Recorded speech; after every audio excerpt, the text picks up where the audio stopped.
to number 10, we have Where is Cynthia? This is a very bizarre missing persons case that was also featured on US TV show Unsolved Mysteries. Cynthia Anderson was a legal secretary from Ohio in 1980. The 20-year-old loved crime and romance novels but began having a reoccurring dream that an intruder entered her home. She told her mother about it, but she didn't think too much of it until she started receiving weird phone calls at work. Her employers even went as far as to have an emergency buzzer installed on her desk. On the morning of August 4th, 1981, she wasn't at work, but her car was in the car park.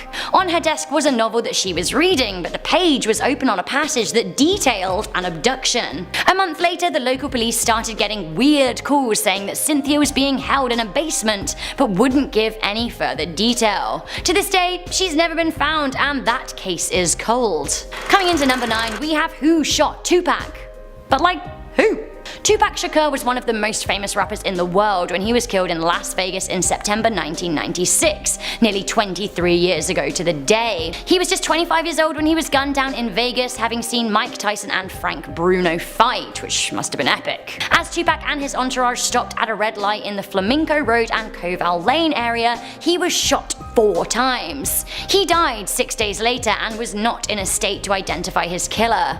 Earlier that night, it was reported that the rapper had beef with the street gang the Crips.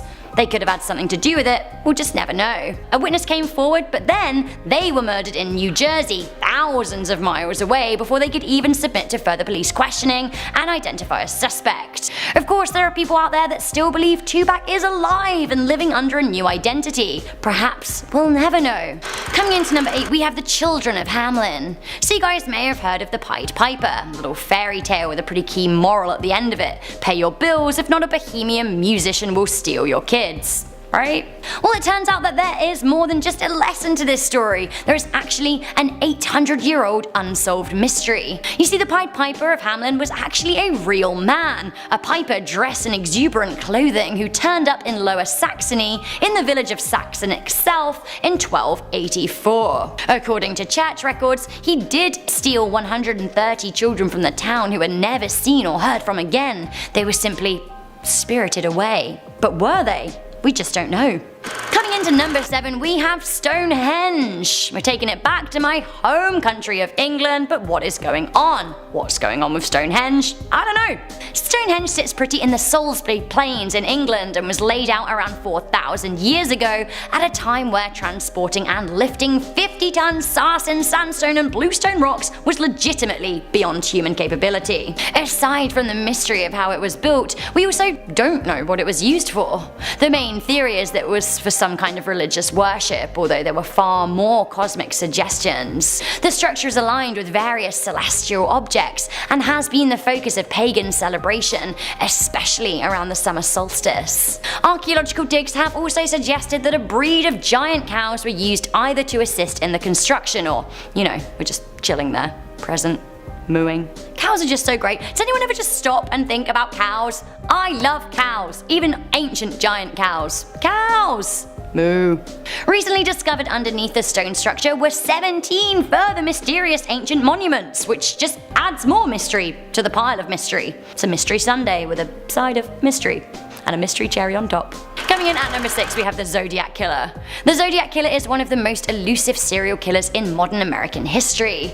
The mystery male murdered at least 5 people, but claims to be behind the deaths of up to 37 people. Despite no arrests, the California Department of Justice has maintained an open case file on the Zodiac murders since 1969. The Zodiac Killer murdered 3 women and 1 man, with 2 other male victims surviving. The killer claimed to have killed many people in the infamous ciphers which were sent to the police. The Zodiac Killer was given their name as a result of the cryptograms sent to the police, which were a mystery unto themselves. One of those has definitely been solved, but the others not so much. The last known Zodiac murder was in the 1970s, so in theory the killer could be dead, or they could be living out their days among us, which is terrifying. So yeah, despite descriptions of the male killer at the time and many sketches of him, the case is unsolved and the murderer is, or was, at large. This is so mysterious. At number 5, we have the Texarkana Moonlight Murders.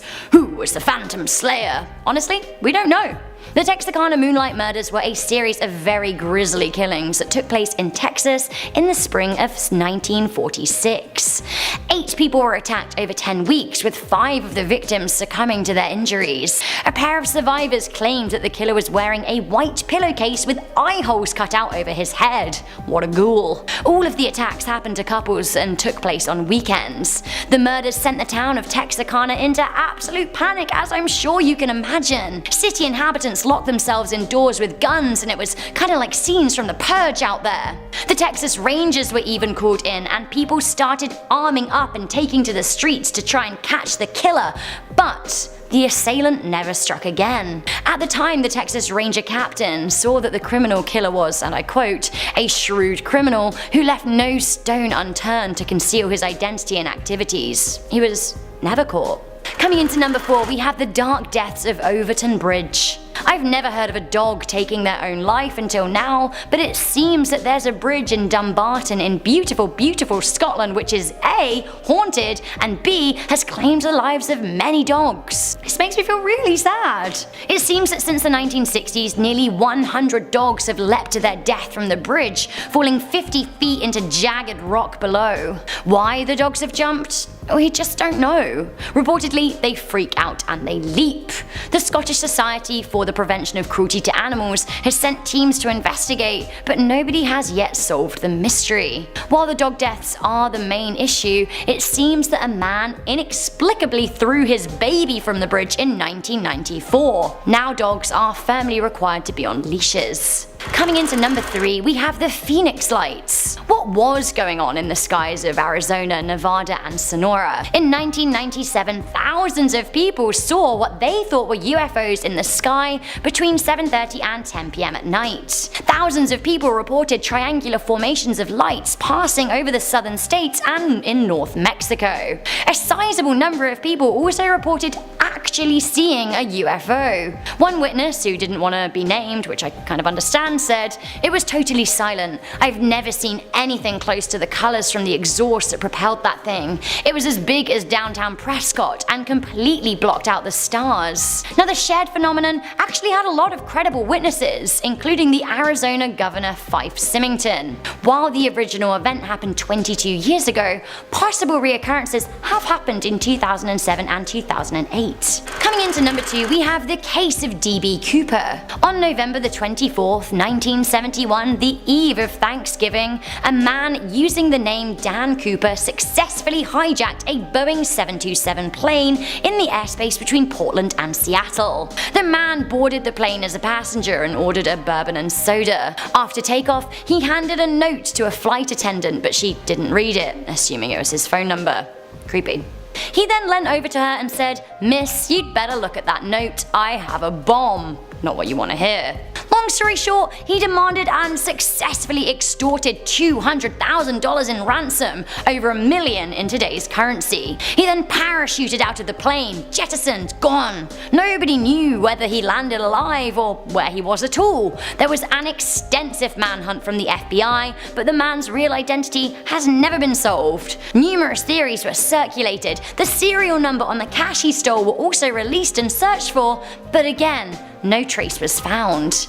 As of 2016, the investigation has been suspended and remains one of America's greatest unsolved mysteries. Finally, coming into number 1, a mystery of our age, we have the disappearance of flight MH370. Malaysian Airlines 370 disappeared on March the 8th, 2014, flying from Kuala Lumpur Airport to Beijing in China. The aircraft last made contact with air traffic control when it was over the South China Sea, less than an hour after takeoff, before then completely disappearing from their radar. The last words from Captain Shah were, "Good night, Malaysian 370. The plane was still tracked on military radar, which suggested that actually it deviated to cross the Malay Peninsula, until finally disappearing from radar altogether over the Andaman Sea. Oddly, no phone calls of distress or signals were sent out or anything like that. No word. Silence. The black box could have shed light on what happened, but it was never found.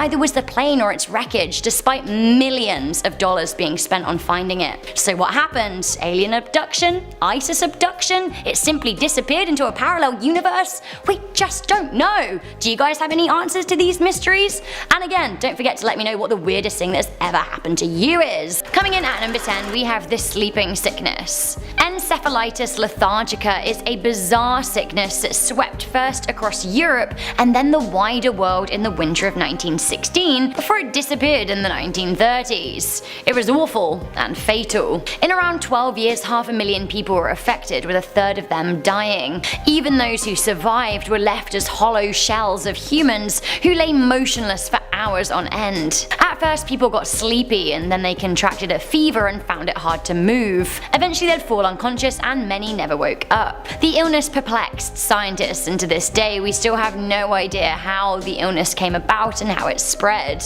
If it came around again today, we'd initially be none the wiser of what to do. Coming into number 9, we have the hum. Let me just preface this by saying that I love trumpets. I am making a snap decision right now to straight up say that trumpets are my favourite instruments because they're so good. Bring on the trumpets. It isn't just me who loves them though. Strange trumpet noises have been coming from the sky and nobody knows why. Ladies and gentlemen, let me present to you the hum.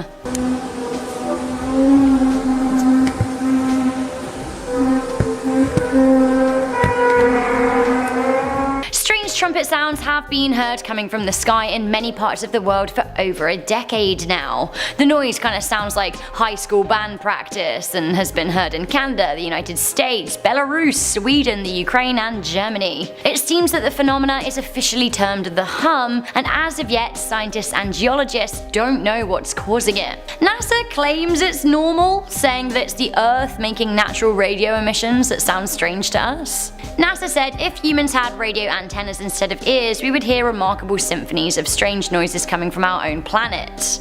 Maybe that explains it? I don't know. Scientists call them tweaks and whistlers. I don't know. Trumpets. Sky trumpets. Why? As it's nearly Halloween, I'm dressed kind of witchy today and I really want to go to Boston. I want to talk about the Salem witch trials at number 8. I suppose the mystery here is mass hysteria, but does that really explain why 200 people were accused of being witches and 19 people tried and killed for the crime? The deadliest witch hunt in history of colonial North America began when a group of teenage girls started accusing people of witchcraft. But then, some of the accused even started acting possessed and had fits and the like, and other people in the town would band together to say that they swore such and such was flying on a broomstick or cavorting with the devil. They swore! How bizarre. While some historians simply cite mass hysteria, some people think that it had something to do with bad bread. More specifically, an outbreak of rye ergo, a fungus that causes hallucinations.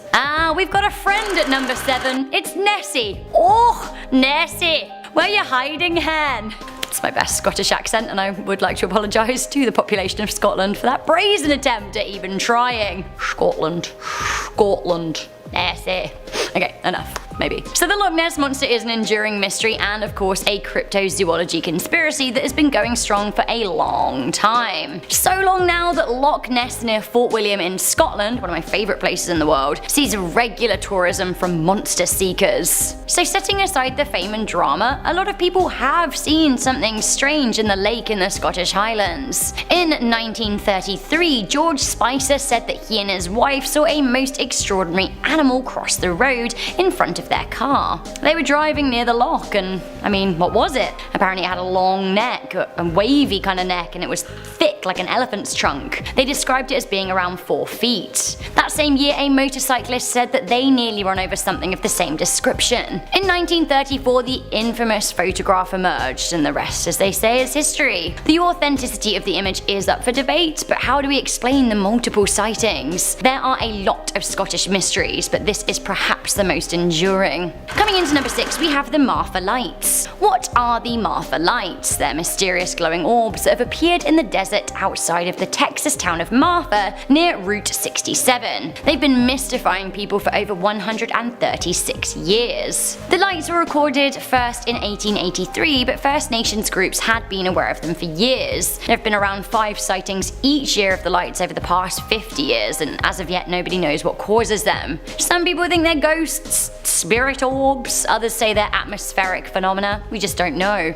More lights at number 5, we have ball lightning. Okay, hands up who loves the storm, because I really do. I get so excited by storms. I'm always like running to the window and opening it, or going out to the porch if I'm in a place that has a porch, and watching storms pass over because it's just so great. It's the theatre of nature and I am here for it. So we know what causes lightning, positive and negative imbalances within clouds or between clouds and the ground, but there is a strange phenomena called ball lighting, which scientists have been scratching their heads over. 1638 was the first known sighting of ball lighting, when a so-called Great Ball of Fire came through a window of a church in England. Yikes. Researchers from China accidentally recorded a ball lighting event whilst studying a 2012 thunderstorm using video cameras and spectrometers. They still don't even know what caused it though, even though they observed it. Here is more corner dashcam. Editor's clip. Coming into number 4, we have the Chicago Fire. The fire of 1871 was absolutely devastating. The city burned from the 8th to the 10th of October in 1871, and it left 100,000 people without homes. So what, or more to the point, who started it? The popular legend is that a cow owned by Irish immigrant Mrs. Catherine O'Leary started it. You may have even heard the song about it, but it is utter slander. Poor old Mrs. O'Leary never did it. She was a poor Irish Catholic immigrant, and she was made a scapegoat because at the time the US were very distrustful of Catholics. There was also a lot of Irish racism in this area around the time. Reportedly, Michael Earn of the Chicago Tribune was to blame for fanning the flames on Mrs. O'Leary's reputation, but it was already destroyed because people across the world are singing songs about her cow. She and the cow were pardoned by Chicago in 1997, but it was far too late for them. They were long dead. So if Mrs. O'Leary and her leggy cow weren't to blame, then who was? We don't know. It's still a mystery. Mystery or parallel universe? You decide at number 3 as we talk about Dorothy Eady, or Seti. Dorothy was born in Blackheath in London to Catholic Irish parents, and at the age of 3, she suffered a terrible fall down a flight of stairs. It should have killed her, but luckily she didn't die. She ended up in hospital, but in the time that followed, she started acting very strangely. How so? Well, she developed foreign accent syndrome and started ranting and raving about ancient Egypt, something that she'd never talked about before. At church, she was actually thrown out of her Catholic school for declaring her love for Osiris, the Egyptian god of the underworld and the judge of the dead. Her parents decided to take Dorothy to the British Museum, which is where it all kicked off. She saw a photograph of the New Kingdom Temple and loudly declared, "This is my home, but where are all the trees? Where's the garden?" Now it turned out the photograph was of the temple of Seti I, the father of Ramesses the Great. Dorothy became so absorbed by the museum that she met a keen Egyptologist and was encouraged to study ancient Egypt herself. She even moved to Egypt before the age of 30, and she changed her name to Seti. When she arrived, she kissed the ground and claimed that she'd come home to stay. This is when she started having visions. She said that she was visited by an apparition known as Hora. In hieroglyphics, she wrote 70 pages dictating her former life as a priestess of the Temple of Seti. Now this was done with scary accuracy. In an attempt to prove herself, she led archaeologists to a site in the Seti Temple ruins, and excavations uncovered things that fully matched her visions and descriptions.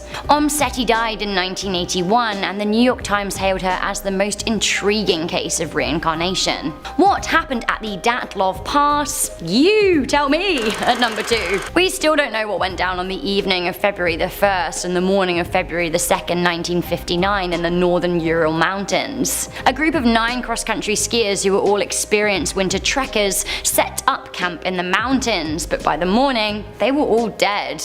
One body had evidence of a blunt force trauma consistent with a brutal assault. Another had third-degree burns. One had been vomiting blood. 6 of the group died of hypothermia. One of the group was missing their tongue and their eyes. Another of the group's clothing was found to be radioactive. Like, what? It seems that something in the night caused the group to tear out of their tents without proper clothing to face the sub-zero snowy climate. The Soviet authorities did investigate the suspicious deaths, but the case remains unsolved. Leading theories include an animal attack, an avalanche, infrasound panic, or assassination. Others say it could be paradoxical undressing from hypothermia, which causes people to act crazily. Some people even say that it could be aliens, and to be honest, it sounds like the most likely explanation, right? The area remained closed for investigation for 3 whole years, but it's now open, and it has been named the Dyatlov Pass in memoriam of the group leader. Recently, Russia have actually launched a new investigation into what happened, so maybe one day we'll find out. Finally, coming into number 1, we've got the universe. There is no bigger mystery than how the universe began, and I mean, it's kind of mind-bending, right? If we truly knew how the universe began, it would help us understand our beginnings, sure,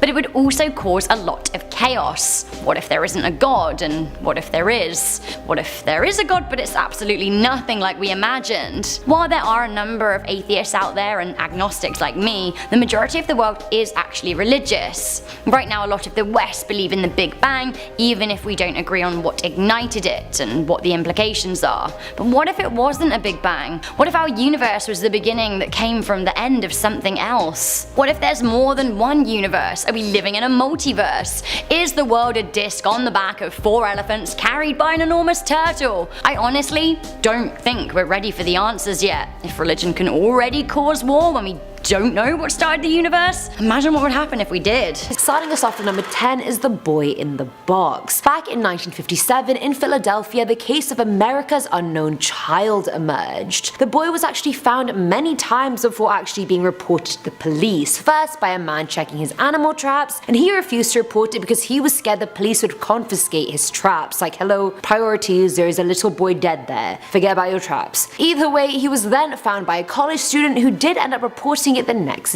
day. When police finally came to investigate, they found a 4 or 5-year-old naked boy wrapped in a blanket in a cardboard box. His hair had been cut possibly after he died, since clumps of it were still on his body. He was severely malnourished and had suspicious surgical scars on his groin, ankle, and chin. There were bruises all over his body, and a cap and a handkerchief were found near his body, the latter which also had an M engraved onto it. Clues, we like clues. No one came forward with any information, but a psychic led them straight to a foster home nearby. Police started speculating the kid had been the son of the owner's stepdaughter. Perhaps the both of them got rid of his body because the daughter was unwed, and so it was just to save her reputation, perhaps, because the kid was her son. Because I mean, it was the 50s, unwed, with a baby, that's not a good look, is it? Another theory was that the M could have been a woman called Martha who said her abusive mum had bought the boy from his birth parents 3 years prior. He was abused thoroughly, and one night he didn't eat his dinner, and so the mum slammed his head against the floor till he became unconscious. She then gave him a bath, during which he died. Martha said she helped her mum dump the body, yet Martha herself had a history of mental illness, so it was hard to believe her story or whether it was even real or if it even happened. So really, we just will never know what happened to the boy in the box. Coming in at number 9 is the incident at Dyatlov Pass. So back in February of 1959, 9 ski hikers went on a trip in the Ural Mountains of present-day Russia. On their last night, they had set up camp near a slope and had had dinner before going to bed. It was a routine trip, yet the group never arrived at their final destination, and their fate was never solved. A rescue party was sent out on the 26th, and they managed to find the group's tent. It had somehow been ripped open from the inside, and the outside of it had footprints everywhere. Some were wearing socks, others were wearing a single shoe, some weren't wearing any shoes at all in the freezing weather, which was just suspicious. The party followed the prints, which led them into finding the first 2 bodies. Both were only wearing underwear, and that's literally outfit, no shoes, no jacket, nothing. Initially, medics thought the cause of death was hypothermia, but as the remaining 7 bodies were found over the next few months, hypothermia just started to make less and less sense. One autopsy showed evidence of blunt force trauma like you'd have in a brutal assault. The person's skull was just completely fractured. 2 of the other bodies had major chest fractures, and to put it into perspective, to cause someone that much damage, the impact would have had to be equivalent to that of a car crash. That is a lot of impact.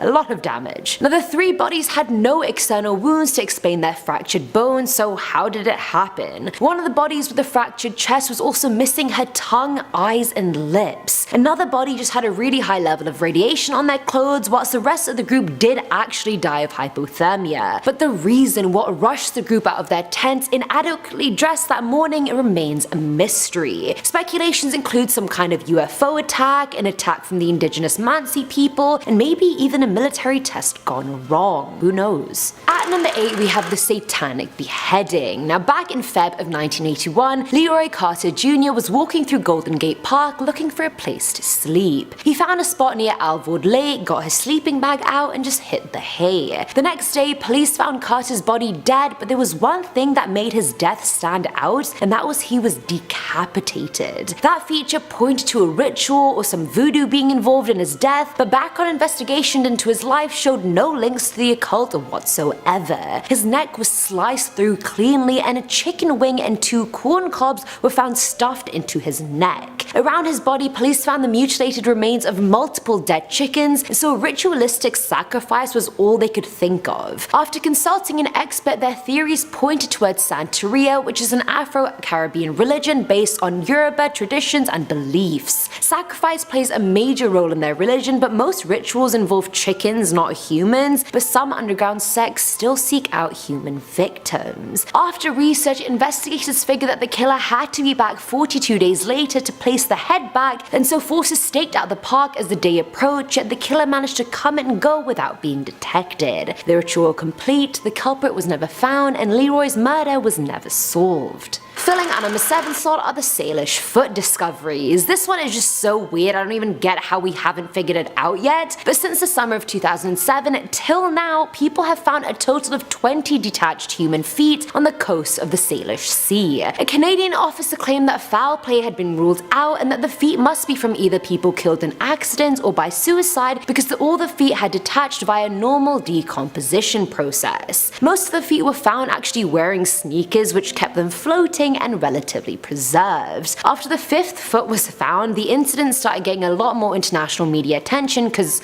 I mean, it's just plain weird. The latest foot that was found was on the 1st of January this year, and they actually did a DNA test and identified the man to have been missing since 2016. So I mean, here's the deal, we're finding a bunch of feet, we don't really know if foul play was involved or not every time, and I suspect we're just gonna continue finding these feet, and that's gonna be that. Now at number 6 is the story of Pauline Picard. Back in April of 1922, 2-year-old Pauline disappeared from her family farm in France. After search parties yielded no results, Pauline's parents were still hopeful they'd find their baby girl, and they did, or so they thought. Weeks later, a girl matching Pauline's description was seen in Cherbourg, and her mother identified her and went to get her. But after spending 2 hours with Pauline, the parents realized the girl looked exactly like their daughter, but she wasn't her. She didn't recognize her parents, nor did she behave like Pauline. Either way, they still took her home, hoping her memories would return and maybe this was just amnesia. When she got home, even her siblings recognized her as Pauline, and no one was really talking about the fact she was found 200 miles away from her house and how the hell she got there. Like, are we just not gonna talk about that? Elephant in the room much. Either way, Pauline didn't even speak in her native dialect, but as time went on, the parents said she was becoming herself again. But the good news ended quickly because fast forward a month, a cyclist found a body of a little girl near the family's farm, and it was in bad shape. Decomposed as hell, and the hands, feet, and head were all missing, and next to the body was a folded outfit. Pauline's mum recognized the clothes as being the same ones Pauline wore the day she went missing, and the location the body was found was searched many times previously, indicating the body had been left there quite recently. Near her body was an adult male head, which clearly did not belong to the decomposed body. So we literally have an imposter girl living on the farm now who isn't wasn't Pauline but could be her doppelganger, we have actual Pauline dead near the farm, and we have a random male head. Like, what is happening at this point? How has none of this been solved? Like, where's Pauline? Who is this twin Pauline? Coming in at number 5 are the noises. Back in December of 2016, a CIA officer went to the health office in Havana after apparently feeling nauseous, dizzy, and having a headache. Which is, I mean, fair enough, people get sick in the winter, it's no biggie. But 2 days later, 2 other CIA officers reported the same thing. 2 years later, this number had grown to 39 officers, and each victim claimed the symptoms had been triggered by a bizarre noise they'd heard in their hotel rooms or their homes. One claimed it was very high-pitched, almost like a beam of sound had just been pointed into their room. Another person said it was like the sound marbles make when they roll across the floor. The CIA was completely blindsided by this because they hadn't developed any weapon or knew of any weapon that could cause these symptoms, and if anyone would have known about it, it would have been the CIA. Some of the victims had even recorded the sound, but that just made things worse. Scientists analyzing the sound said they were insects, but how could insects lead to symptoms like that? It just doesn't add up. In May of last year, an American worker posted in the US consulate in China was diagnosed with the same thing, so no one knows what's happening, but CIA agents are dropping like flies, which may not even be a bad thing. They have done some pretty messed up